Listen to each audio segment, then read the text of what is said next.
Foi convidado a fazer investigações para a empresa Geobond Procomp, fabricante das urnas eletrônicas e líder no segmento brasileiro da fabricação de caixas eletrônicos, principalmente para bancos estatais, Banco do Brasil, Caixa Econômica Federal e a antiga Nossa Caixa, Nosso Banco. A função era descobrir a infidelidade de funcionários e terceiros em produtos da empresa, ou seja, de funcionários de terceiros que estavam repassando informações confidenciais e fraudando os produtos da empresa. O serviço no qual ele foi incumbido era descobrir, antes da polícia, essas situações, tudo para proteger a imagem da empresa americana e de seus clientes do governo e bancos. César Parra, seja bem-vindo ao Checkmate. Boa noite, Roberto. Boa noite, Daniel. Boa noite aos internautas. Estou aqui à disposição para poder esclarecer tudo em detalhes. Agradecemos a sua participação e vale lembrar que o César Parra, ele tem uma participação muito importante e intensa aí nas redes sociais. Ele já participou de alguns programas também e falou muito sobre essa questão das fraudes das urnas eletrônicas. O que para nós é um mistério, para ele é uma realidade. Afinal de contas, ele participou intensamente dessas fraudes, investigou e trouxe à tona assuntos para lá de polêmicos. E eu gostaria de começar essa sabatina, o César, quais são os tipos de fraudes mais comuns que ocorrem nesse segmento? As fraudes são diversas, tanto em caixas eletrônicos como em urnas eletrônicas. Produto este que é passado pelo TSE e por algumas pessoas como um produto inviolável. Eu sempre falo isso às pessoas, Roberto, Daniel, que o importante é as pessoas refletirem, principalmente o porquê. Essa tecnologia implantada no Brasil, em vários países do terceiro mundo, com alto índice de corrupção, não é utilizada nos Estados Unidos, justamente a sede da empresa. Então as fraudes são diversas. Eu poderia ficar aqui enumerando tantos fraudes em caixas eletrônicos como em urnas eletrônicas, mas as mais comuns são aquelas que o mesário concernado com um outro, ele muda os votos num determinado momento da eleição. Existem também aquelas que algumas pessoas descobriram que projetando um bug, ou seja, bug é um defeito, alguma coisa na urna durante o processo eletivo, ele no final do dia ele consegue transmitir os votos do papel para a urna eletrônica, além de outras fraudes um pouquinho mais complicadas tecnicamente. Ariel? O que fez, como é que surgiu esse convite para você? Qual era a especialidade que você dominava? Como é que você chegou na Procomp? O nome completo é Geobond Procomp. Na realidade, a Geobond é um nome fantasia. Existe Geobond Brasil, Procomp Comércio e Serviço, Procomp Eletrônica e outros tipos de nomes. O convite partiu em 2002. De que forma? Eu trabalhava na prefeitura de Osasco, lotado num departamento da Polícia Judiciária, uma delegacia de polícia.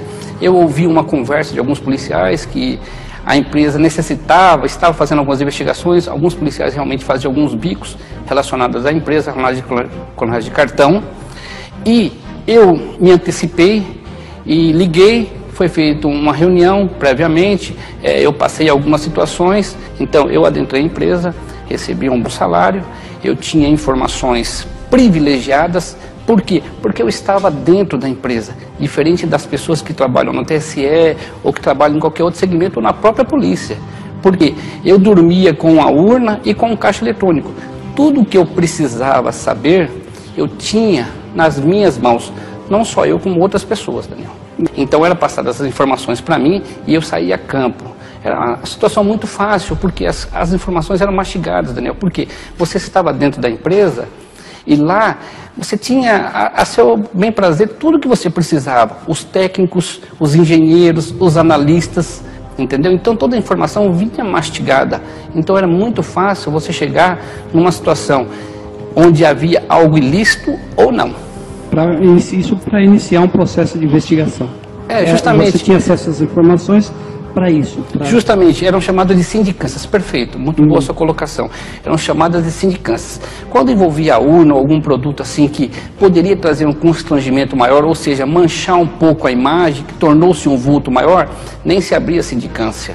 Era tudo feito de forma verbal, ou seja, César vai a campo, colhe o máximo de informações possível, traga para dentro da empresa e nós tomaremos as decisões cabíveis. Muitas vezes isso me chocava.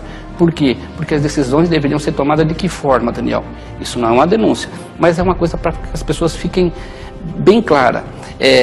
Quem tem que investigar crimes não é o César Parra, nem a Diebold, nem qualquer outro órgão civil, e sim a polícia judiciária. E muitas vezes isso era omitido, justamente para quê? Para que a polícia não chegasse a certas situações e trouxesse algum arranhão na imagem da empresa. A fraude na parte eletrônica, ela só acontece por duas situações. Pelo aquilo que eu observei em todo o tempo que eu trabalhei da empresa, colhendo o máximo possível de informações. Por erro de projeção, ou seja, se houve um erro de projeção lá atrás no produto que está sendo utilizado, e pela manipulação do homem. Tudo quanto é feito, existe a manipulação do homem, tudo torna-se 100% inseguro. Não existe nada 99% seguro, ou 1% seguro. Ou é seguro 100% ou não é seguro. Com relação às eleições, a urna ela não é fiscalizada como ela deveria ser na parte de segurança operacional, não em parte de situação dentro da empresa. Ou seja, muitas pessoas tiveram acesso, muitas pessoas, e o TSE, para as pessoas terem mais conhecimento, o Daniel, o Roberto, o que ocorre? Ele manipulou tudo, ou seja, tudo é o TSE que julga. Se você tentar descobrir uma fraude nas urnas, não adianta você procurar a Polícia Civil. Você tem que procurar a Polícia Federal encaminha para o TSE, aí o TSE vai julgar para ver se tem fraudes. Com relação às fraudes a presidente, eu trabalho com números. O que ocorre? Uma das informações que um dos analistas me passou, o Roberto, o Daniel, é que o eleitor não percebe isso. Justamente o que é? Se você puxar, Roberto, as eleições sempre utilizadas pela urna eletrônica, é sempre na média 5% de brancos, 5% de nulos e 20% de faltosos. Como se alguém soubesse, Daniel, Roberto, que daria esse percentual. É a média 23, 18, mas a média é 20%. Você imagina que isso possa ser programado? Olha, eu vou falar uma coisa para você. Eu trabalho com coisas concretas, porque indícios é o que mais existe. O que ocorre? É importante que você fique sabendo disso. Coincidências existem, perfeito ou não? Em uma urna, 2 urnas, 3 urnas, mas em 389 mil urnas, é coincidência?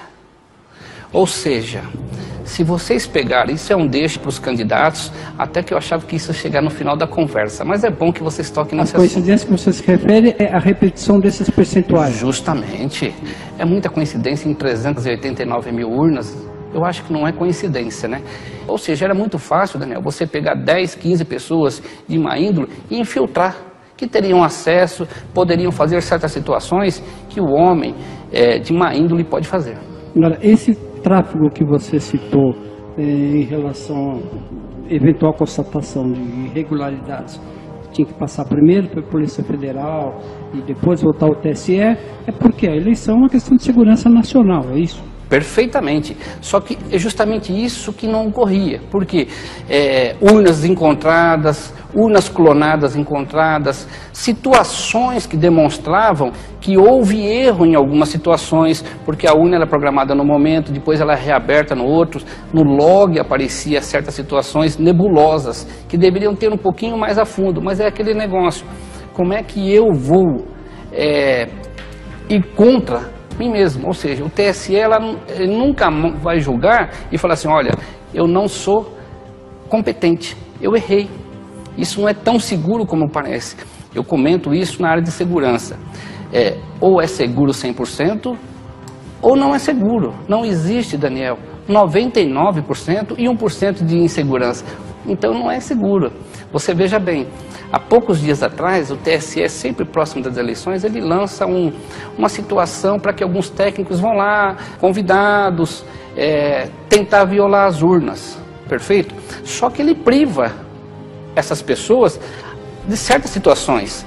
Vai até aqui, daqui para frente não vai mais. Agora você imagina uma pessoa que trabalha dentro de uma empresa, que ele dorme com a urna, ele fabrica a urna, ele quebra a urna, ele está 24 horas com a urna, ele está 365 dias com a urna. Não apenas 4 ou 5 dias, como o TSE pede, entendeu? Eu sempre faço isso com os meus amigos.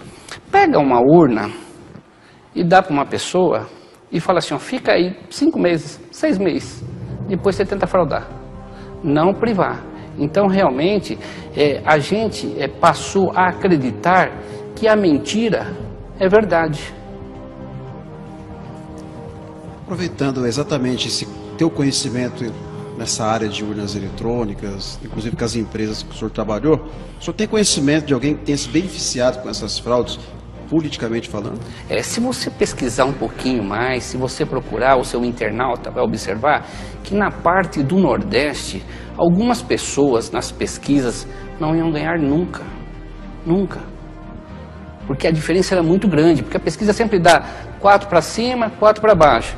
Agora, 20 para cima e 30 para baixo e a pessoa ganhar com a diferença tão grande, é muito difícil. Eu acredito que lá na região Norte e Nordeste, essa fraude, essa manipulação é mais comum do que aqui na região Sudeste? É isso? Sim, pelas informações e pelos relatos e pelas situações que chegavam a mim, realmente, citar o estado da Alagoas. Esse eu acho que é o principal foco, entendeu? Que realmente chamava atenção. Por quê? Porque os candidatos lá não teriam chance nenhuma e ganharam. E algumas situações de urnas quebradas, de urnas que pararam de funcionar de repente, depois voltavam, de situações que puxavam, olha, essa urna foi aberta 2 vezes antes e não poderia, o relatório está constando. Porque queira ou não queira, a urna é que nem uma caixa preta. Toda vez que você manipula ela fora daquilo que é dos padrões normais, ela registra. Então registrava. E o que ocorria? Pouca gente sabe. Mas quando uma urna quebrava ou apresentava um defeito, algumas voltavam para a empresa.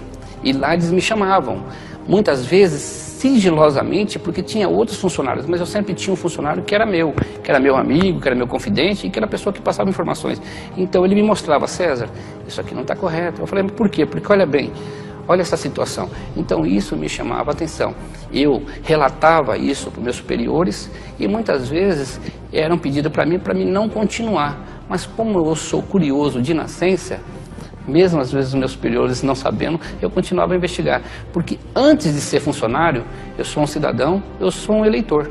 Deixa eu entender, César, no caso, quando você se refere a esse determinado candidato que tinha um percentual na pesquisa, projetado pela pesquisa, que depois não se não se concretizava na votação, é isso, né? Havia uma diferença muito grande.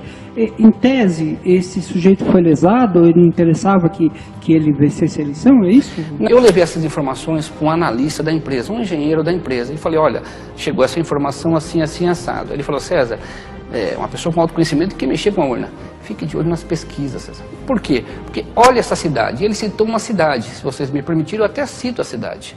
Entendeu? Uma cidadezinha do interior de São Paulo. Então foi feita uma investigação em cima dessa cidadezinha por minha pessoa e eu cheguei à conclusão que as pesquisas realmente ela trazia um parâmetro para dar a coincidência, para levar as pessoas a acreditarem que o que der na urna é o que deu na pesquisa. Eu não sei se você está me entendendo a minha colocação. Forçavam a coincidência de...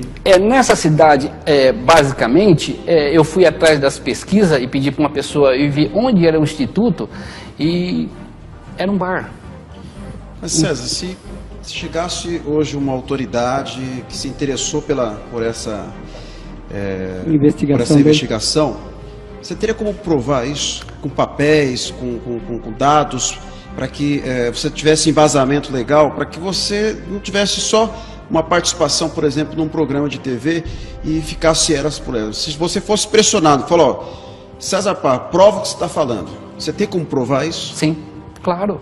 Tanto que esse depoimento que eu dando para vocês, eu já tenho na Polícia Federal.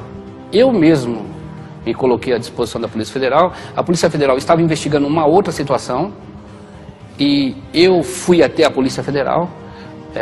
Eles estavam investigando uma situação onde eu sou vítima, que a própria empresa na qual eu trabalhei passou a me monitorar através de grampos telefônicos, através de situações ilegais, justamente para saber o que eu sabia e com quem eu estava falando. Já quando você ainda trabalhava lá, ou quando você já tinha se desligado dela? Quando eu saí, Daniel. Quando eu saí, eu senti que eu estava sendo seguido, mas aí houve uma situação onde umas pessoas reuniram várias situações de mim. Era espião.